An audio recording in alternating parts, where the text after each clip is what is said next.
So when it comes to conquest campaigns, the main thing to emphasize is that a lot of people who are doing paid media don't even realize that they're doing conquest campaigns on accident because they're bidding on keywords that are also inside of a business's name.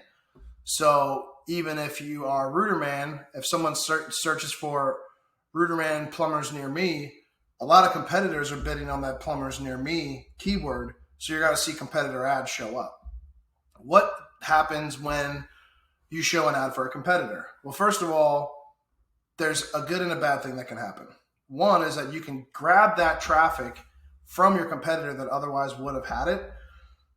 But then there's a contextual confusion where someone who's searching for a competitor is literally looking for that person. So for them to get the wrong number, sometimes you'll have people hang up or be confused or get frustrated. What we found is that as long as you are doing this on purpose and you build a separate campaign just to go on competitor keywords and then completely block competitive keywords from your other core campaigns where you're looking for people who are not searching for a competitor, you can get in front of the right competitors that might be known for service issues. People who don't get back to their leads fast enough, or people who complain about a provider. If you put your ad on top of that person and hit on those pain points, like we call back same day, if they're searching for somebody who they can't get a call back from and you put it in their face that you will service them, sometimes they'll just end up opting with you. Likewise, there's even times where someone might call out of confusion, or maybe they were referred to a business, so they search that business and you put an ad in front of them.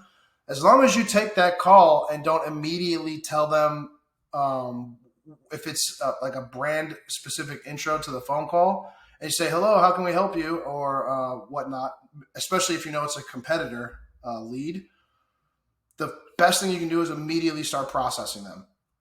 Oh, of course. What was your name again? And what was this for? What service was this for again? And start getting as much information, because you have this person's number at this point. If you get their name, what their problem is, you can start that conversation with them, especially if they're having issue with one of your competitors. Now, if they're already working with a competitor, again, they might be frustrated because they really just want to talk to that person. So unlike a direct campaign where you are focused 100% on people, just plumbers near me, those people, everybody who calls you is looking to talk to you because they selected you out of all the other options on the Google search page. But then people who call you through a competitor campaign, what we see is like a 30% confusion rate, but 70% of the time, as long as you have a good process and you are strategic with those inbound calls, you can convert those into leads.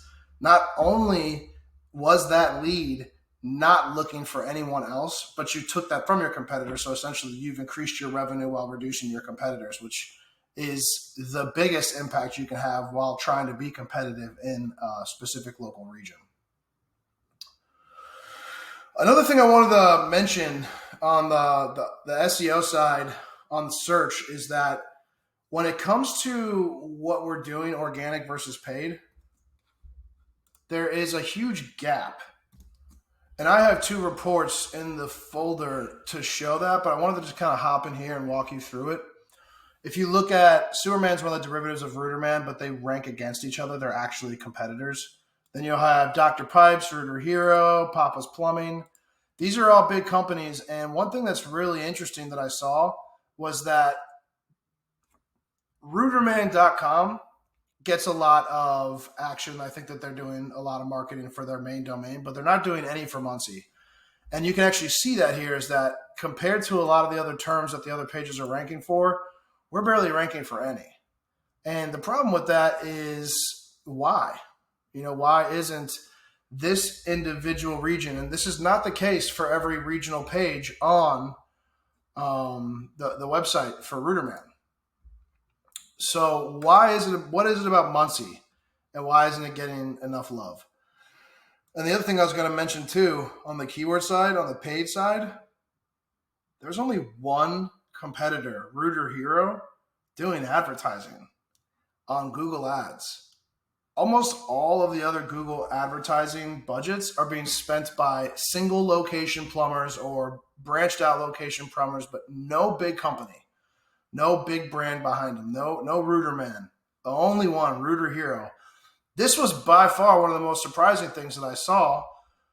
because if, Ruderman, and there was a Google Ads campaign again running, but you see why it says 0 here instead? It's because you are using the Google Done For You platform. I do not know what is going on with that platform, but it hides data from Google itself. So third parties can't track it either. So it's really hard to say what was really going on there. That's why you got to use the manual system. But there's a huge opportunity on the Google ad side, knowing that the people who are going to have the biggest budgets, because they're the biggest companies, aren't allocating budget to that. And I wanted to point out why that might be. But before I do, one thing I wanted to say is this. The website for Muncie has gotten 2 backlinks in the past 30 days. You should be looking to gain about 50 to 100 just on the backlink side per month. So we're very, very much on the low end.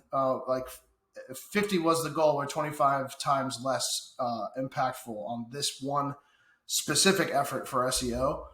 And I wanted to tie that into the fact that we're going to have limitations on the website for what content we can change or add. So you have to do offsite SEO very, very, very competitively. You have to be building the backlink so you're never going to rank the way that you should for the local searches. Also, with what we do for local businesses, we focus all our SEO effort to combine the Google My Business page with the website's ranking, because they kind of like feed off each other for local search.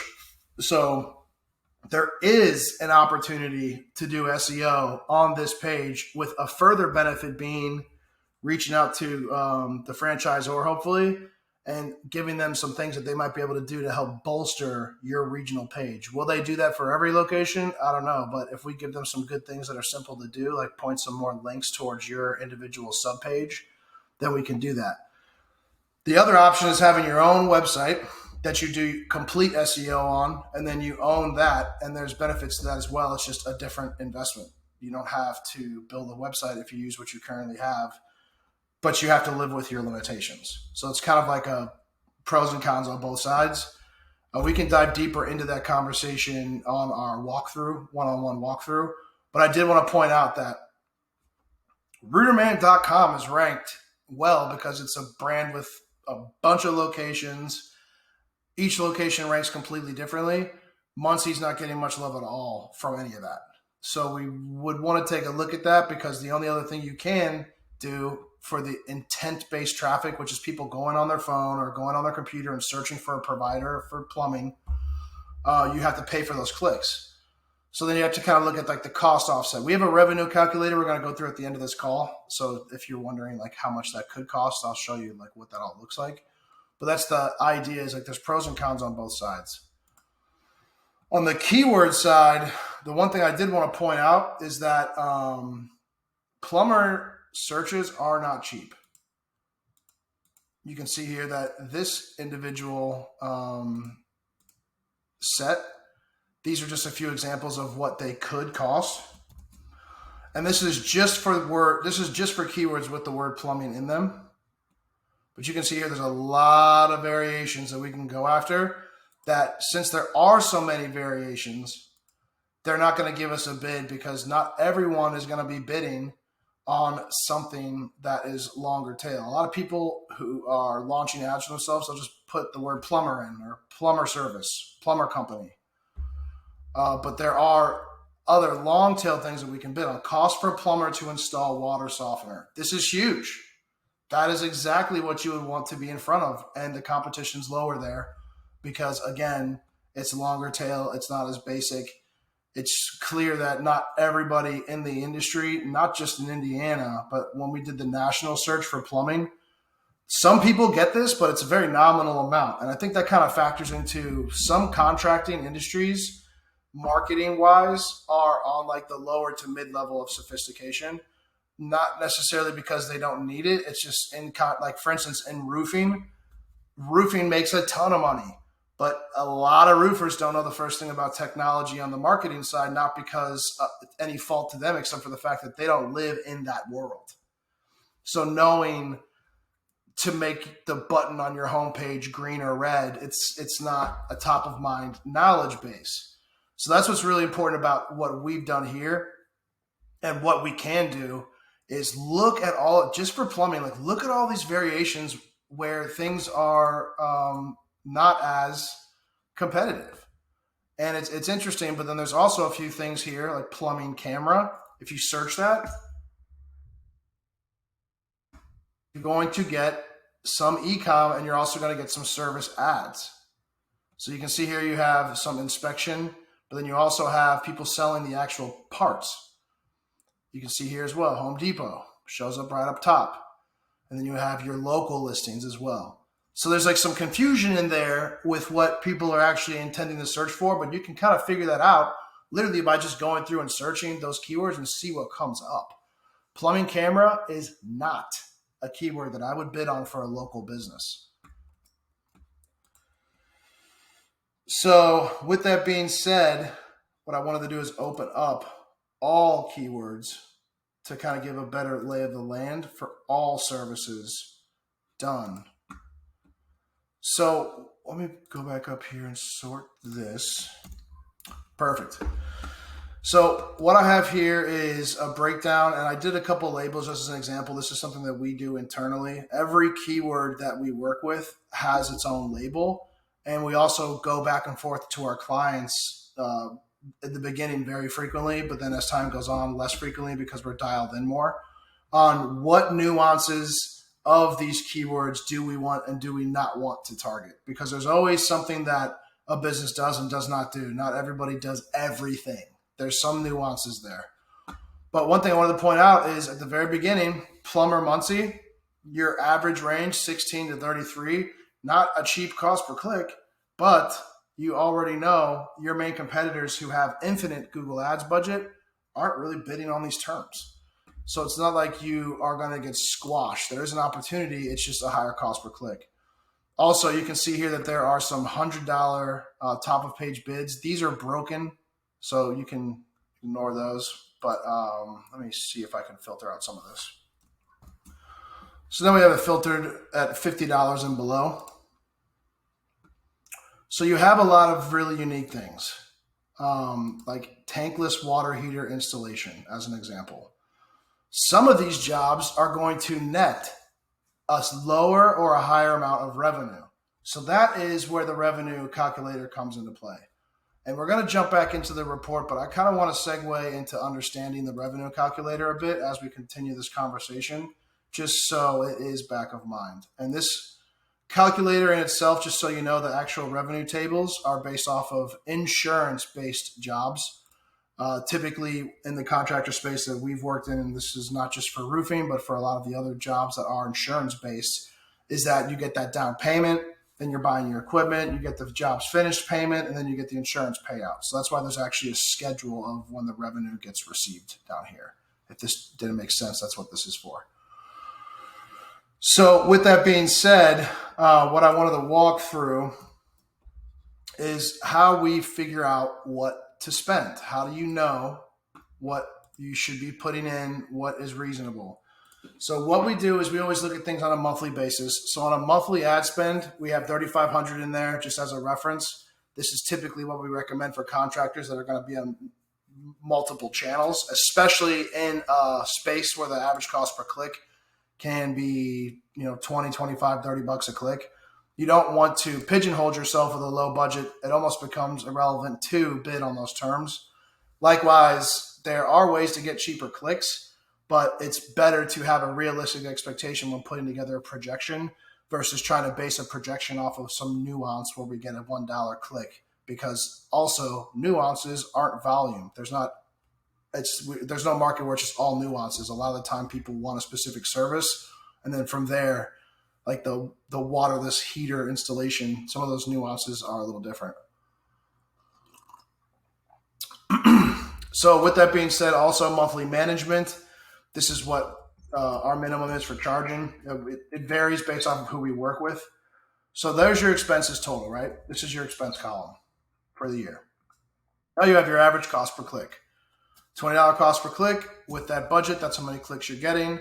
Let's say only 10% of the clicks turn into appointments, which our Google ad campaigns can convert at around 30 to 40% for local businesses when they're dialed in. We have a really good conversion rate for a lot of construction, and then also home services like moving and transportation. You can, if people are looking and you're dialed in, you can convert very well. But we like 10% because 10% is actually an industry standard. No matter what marketing you're doing, if you have a conversion rate less than 10%, there's usually probably a problem and it needs to get fixed. The next part that we have here is the appointment to estimate. So if somebody converts, how many of those people are you actually giving an estimate to? In a lot of the situation, almost everybody gets an estimate. How many people go to contract and sign can vary. So on our one-to-one, we can play with these numbers, but I wanted to show you and explain what this is. But basically what you have here is after this budget and management, you have that many clicks turn into 17.5 appointments. And then let's say your close rate 70%, contract signed, 12 total for the job that you're focusing on. And this isn't just plumbing. This is effectively the same for any of these services. So I want to make that clear is that this calculator is based off of either bathtub service or catch basin service or clogged drain service. We would want to build a revenue center around each service that you do so that as we allocate budget to it, we already know it's like, hey, this campaign's spending more budget than this other campaign. What's the priority? Well, the priority at the end of the day for marketing is always going to be revenue. So we need to figure out how much we're bidding to make sure that we get the jobs that net the highest revenue. I prefer to go after the highest revenue jobs, working our way down to the lowest, but a lot of people like to start low to high because of the value ladder. And that meaning basically you get somebody in their door to get a free quote, then it's easier to upsell them into additional services. But in plumbing, a lot of this stuff is emergency work. If somebody has a leak that they find and it's damaging their house, they need someone in there to look at it the same day, next day. So that kind of boils down to also the bidding on what keywords to go after and how you're grouping that into your revenue strategy. Okay, so without me pulling apart Google and search anymore on this walkthrough, which I could probably talk about that for at least another hour in itself. I want to save more of that for the in-person because I want to do this revenue calculator for a couple of services and actually iron out what service is going to make sense to do Google ads for. In my opinion, it is 100% based off of the cost per click against the revenue you generate for that service. If you're paying $30 a click and you're at a 10% conversion rate, you're paying $300 for that lead. And if that lead has a clogged toilet and somebody just needs to go there and the service costs $350, you're net negative on that lead. There's no point in that unless you want to have a loss leader strategy where you're losing money to get those people in the door because you're going to sell them more later. It doesn't seem very advantageous in a high cost per click market to bid on terms that generate low revenue. Granted, a stopped up toilet could mean they need a whole new septic tank. So that could be a big job. It's something that we would want to dial in together individually, service by service by service, and have an individual campaign with ads and keywords for each individual service. And inside of that service, you want to have sub-services of what it is: installation, replacement, broken, cracked. And then in addition to that, making sure that you have the action-based keywords in there: cost, estimate, and then also local ones: nearby, company, people, business. Sorry, people's not a keyword. I meant to say business. But that's really on the Google ad side. We would need to be collaborative on that because I've looked up how much revenue those different services generate. And it's really like a value ladder for each individual service, because you get someone in and then how somebody decides that they have an issue and then where that leads to in this customer journey is going to be 100% dependent on, what we're bidding on and if we're driving the right traffic to the right service. When done correctly, Google ads should print money for a local business, but the local service businesses do have an expensive cost per click. This is no different than roofing, honestly. We've had keywords cost $50, $60 per click. The turnaround on that revenue can be 10 grand. So spending $600, it's 5% of their overall revenue projection for that type of a job. So that's really what you want to be thinking about when you're bidding on this. because you guys have so many things you could do. Trying to market everything overnight or even inside of 30 days. Like, let's be realistic. Trying to launch a campaign for all of this stuff inside 30 days, you're going to do so much that you're not going to do anything at all. The best thing we can do is just look at the volume of jobs against the revenue the jobs create, run that back against the keyword data and say, okay, well, the profit margin based off of only the expense of the advertising against the projection of the revenue, we would want to see which of those percentage wise is higher. And then that's what I would capitalize on. It's kind of like reverse engineering, entering a marketing channel. Instead of marketing just to see what works, pick what's going to work best for you on your balance sheet so that the profit loss just makes sense when you're putting advertising dollars into categories in your business that generate more revenue. And I promise this is the end of me talking about Google Ads because I want to show you the social ads thing. So this is insane. I've done a lot of different industries. This is worse than roofing as far as businesses not doing ads. There's not a lot of people doing social ads, and the people who are doing them aren't doing them that great. So with that being said, I wanted to bridge a gap on one understanding on the social side. There is intent. People who want a plumber, they're searching plumber. They're going to Google. They're on their phone. They're making phone calls. They're looking at websites. They're filling out forms. They have the intent to purchase. Social is not something people go on with intent to purchase. They go on there to look at their friend's dog. They go on there to check in on their family or respond to a message or just mindlessly browse the timeline, especially with TikTok. That's what everyone does now. What amazes me about this and a lot of other markets that do have like a low to medium sophistication with like technology and whatnot is the low hanging fruit that you can find when you introduce a strategy like this. So as an example here, you have a high cost per click market on the Google side, the intent side, and on the passive side, you have a much more affordable targeting strategy. And at the same time, there's no competition to actually clog up the feed with competitive ads. The only competitor out of all the people we look for that is a significant competitor is the Rooter Hero Plumbing. It's a big company similar to Rooterman, so it's a good person to put up against a parallel. And they actually have a full marketing funnel running. And it's funny, it's like seeing the complete absence of advertising and then just having like one person act as like an island. It's not very common.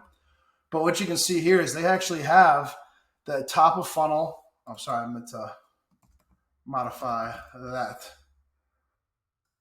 They have the top, middle, and bottom of funnel set up. So basically what top of funnel is, and I'll explain this in our flow chart.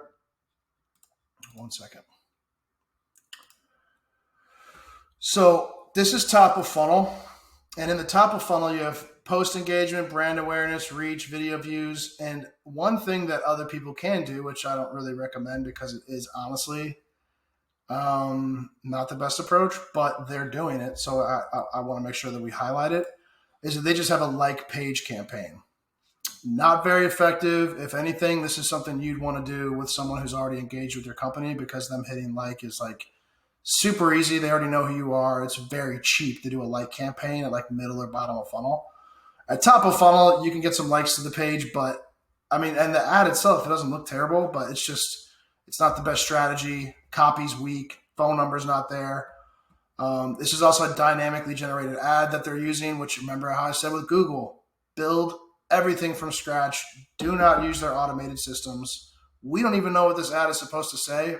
The fact that Facebook's auto-generating the content, ooh, that makes me nervous. The next one is middle of funnel ad. This is one of a new but popular for local service business type ads for social, is when you click the action button, you actually call that business. So it's the closest thing you can get to a Google ad on social, and they're running that. And then last but not least, they're running a lead where they're sending traffic to the website to convert, and they have their phone number in there. So this is the bottom of funnel, and they're also promoting a $77 drain cleaning service. So somebody who has liked their page or engaged with this ad is now getting served a call us now ad. And if this person who receives this ad engages but doesn't call, or like looks at the ad for a long period of time, or does any other actions, we can put them in a new bucket that brings them to the bottom of funnel, where we're giving them exclusive offers that only people in the bottom of funnel are going to get. That way you're not blasting your best promo to every Tom, Dick, and Harry. You're only serving these ads as that work with us effort, that let's convert you, let's get you going, and push them with scarcity, limited time, pricing, sales, incentives, even in plumbing and every construction industry, fear tactics of being passive and not doing what you should do to fix your house and the damages that can then happen thereafter. An example of that is we ran an ad with like an imploded ceiling because all the drywall got all wet, and you can use that as an ad. It's like, don't let this be you. Those are good bottom of funnel ads. So I explained that as well, and I have the flowchart in here too, just for reference. Middle of funnel is where you want to start opening up some of the different strategies, which I want to scroll down to the bottom, and we'll head back up at the end. But one of the concepts I had that I thought was really, this is something that I think can be really cool for your branding, but then also open up the table to discussion to the general public about problems that people have, whether they want to do business or not. The concept is having a messenger campaign. A messenger campaign is something that if you click that talk to us now, it's going to pop open a little messenger box in your Facebook, in your app, or on your Instagram, and in that, once they click that, you can have some preset things that they can tap with one finger to send a message. The concept I had after looking around for what other people are searching for is that there's a lot of not just DIY people, but people who are looking for a service provider, but they have an idea of their problem. And at this point, they're just trying to find the right solution. Should they fix it? Should they upgrade? Should they change things? How much should it cost? Did I just get ripped off? I think a cool concept would be ask a plumber, and just have an ad of a guy in your uniform looking happy and saying, you know what? This stuff's confusing. Most people don't understand the difference between a water softener and a blank. Why don't you ask a plumber? We're giving free advice this week. Anything of that nature, because what ends up happening is when someone hits that message, you're generating that lead. And this person is empowered to ask the question. So you're essentially giving them power to generate themselves as a lead for your business. We have an example here in your report I wanted you to look at, but messenger campaigns, when done properly, can be the most affordable lead generation strategy on any channel, because it does a few things. It immediately starts the conversation. They're not just filling out a form and then waiting for someone to get back. They're expecting a response. Those responses you can auto-generate. So it becomes interactive. And every time somebody does a messenger, the goal at the end of that conversation or at any point inside of that convo is to get them to schedule a call. Let's scroll back up. All right, to the funnel. So a few other strategies just wanted to keep in mind. If you're gonna launch these ads yourself, if you're gonna use someone else, if you're gonna want us to help you, these are a few core things I want you to keep in mind on the social side and also on Google Paid. SEO is obviously locally focused, but regional segmentation for paid ads is very important because you want to know what zip codes you want to be in and what zip codes you don't. The only time that you can really discriminate against zip codes and things of that nature is when you're not in finance or real estate or politics. As a construction company, we can target whoever we want to offer the services to. So making sure that we have a strong inclusion and exclusion strategy is important. I can't tell you how often I see campaigns with no exclusions. Facebook and Google are here to provide tools to help you build your business, but the way they build their business is charging you for ad spend.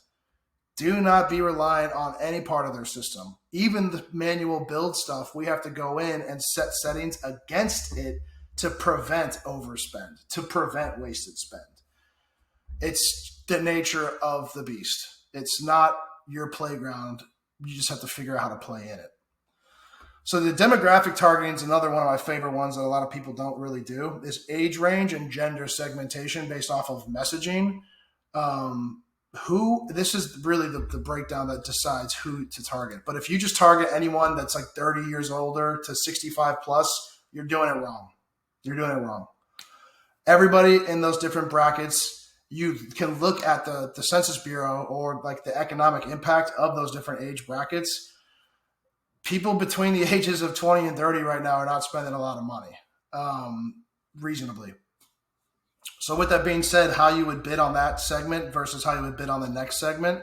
Also, 65 and plus, how you would bid on that segment. Understand there's going to be less traffic coming from it, but we have amazing value coming from conversions of people who are just old and they need help. Actually, a funny story in comparison to that, we did a whole franchise of retirement homes with the concept that everyone wants to put their parents in a safe retirement home. Like 80% of the leads were literally people who were trying to check themselves into a retirement home. It wasn't their family that wanted to put them in the retirement home. That is correlation versus causation. Just because you think something or it seems to be a certain way does not mean that it is in fact that way. And the only way to really know is the data, because we're humans and we think things and we think that we're right. But if you're not using the data to back up those implications, then it's conjecture. So the next thing is Facebook audience targeting. I wanted to really highlight this. For any plumbing company, there are two things you need to do on the audience side. First of all, almost completely abandon the interest category unless it's very specific. Secondly, any plumber employer or job title should be excluded.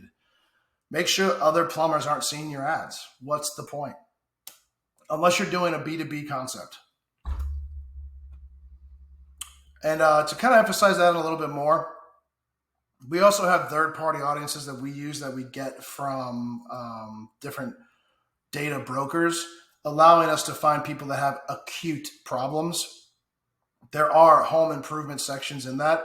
So a lot of the time we'll end up using third-party data to target more specifically because, again, Facebook's here to spend your money, and these interest categories are very loose. Like if you played Mario Bros on Nintendo, you could get started a plumbing ad. Just literally it's that loose. So Facebook ad placement, this is another huge one that I wanted to emphasize that almost everybody does when they first launch that would need to be stricken immediately, is the automatic placements. It's Facebook recommended. You're going to get a lot of recommendations from Facebook and Google on how to spend your money. It's like the law of 80-20 where 20% of it's relevant, 80% of it's them just trying to get more out of you. Manual placement's really important for social. Now, the difference is the context of the ad. We only do newsfeed ads when we launch campaigns. We do not show ads anywhere else but on Instagram's newsfeed and Facebook newsfeed. There's over 20 types of placements inside the automatic placements. And if your ad is for the newsfeed, where most people consider where ads are supposed to be seen, or maybe on the side rail, how that ad looks and how it functions is very different on those different placements like Reels, Stories, Marketplace. And when you pick those different placements, a Reels ad has to be video or it's not going to work. The way that the copy sits on the ad itself and then what happens when you tap it, very different. If somebody does a Reel ad and has a huge block of content, no one's going to read it. So there's a lot of ways to emphasize this. Like a newsfeed ad can be long because Facebook does a read more block by default and cuts things off at 3 lines and sometimes 2 lines for ads. So placement's very important. And on the Facebook ads creative, in addition to the Ask a Plumber, the examples provided by the competitor report, again, there's not a lot of examples. These ads are easily outdone in both copy and creative and placement and form and function. They're missing multiple campaign types. Honestly, if I was to look at all of the channels to emphasize on, like if you wanted to split hairs on it, what I had broke down was the budget in the last tab. But Google Ads is going to be the most expensive, but it's going to net you business. So I allocated most of the budget to that. YouTube, for sure, is extremely affordable. And if we're going to be doing any social ads, we can push that back out to YouTube. So only 5% will go a long way. On the Facebook and Instagram side, you don't need to spend as much. And I can show you an actual example of a campaign. So as an example here, this is 4 leads for $24 per lead for the moving industry. The cost per click for this is like $10 10 to 15 bucks per click, sometimes even 20. On Facebook, we're able to generate a cheaper lead by segmenting and targeting the audience with a very specific message at a very specific time based off of the actions that they've taken. Yes, not only can a company that has never generated a lead on social media generate leads on social, but it can be cheaper than Google Ads, because the difference between Facebook is they charge by CPM, which is cost per 1,000 views. Google is a hard line on cost per click. Every time your ad gets clicked, you get charged. Facebook has an ability to be cheaper because of that. Now, it's also a lot more difficult for a company that does something that is emergency based, like sometimes plumbing is like an emergency. People aren't going to go on Facebook to find their provider. They're going to go on Google. The people who have intent, you're going to net on Google. And that's people who are ready to do business. The people you net on social, we can figure out what markets we want to target with what message. And while the approach to them is passive on their newsfeed, they can convert and they can turn into leads and they can turn into contracts. So that's why I wanted to show like this is an actual example, and this is something that we could do for the plumbing industry as well. This video is the second part of the first video, and it's already at 36 minutes, so I'm going to end on this. If you do nothing for marketing, do one thing: remarketing. Anybody who hits your page, just every time that they open their phone, put an ad in their face. It's the cheapest way to bid on placement because you cookied their browser. Well, cookies are going away without speaking Spanglish. Things have changed a lot. But with that being said, remarketing is still the number one converter. That campaign I showed you, this has remarketing in it. It's remarketing to people that have been to the site. And there's also an example here. So to kind of, to sum it up, I want you to watch this additional video in your report because this is also going to show you remarketing success. So in a nutshell, this is Advertising Report Card. My name is Michael Ensor. We are ready to kill it in the plumbing industry when need be. Reason being is that we don't want to go head to head with the most expensive thing in the market, and we don't want to spend money against somebody who has an infinite bankroll. What we want to do is find the demand in the market that's low-hanging fruit, because the rest of the people in the industry are lacking a specific type of technical and marketing sophistication to be competitive for every single one of those items on your list of service. Finding the services that generate the most revenue, comparing that against your competition, and then setting hard budgets that you want to allocate to those departments is absolutely the approach you should take for your marketing campaign. I hope that you found this helpful. If there's anything that you want more details on, I am here to help. Have a good day.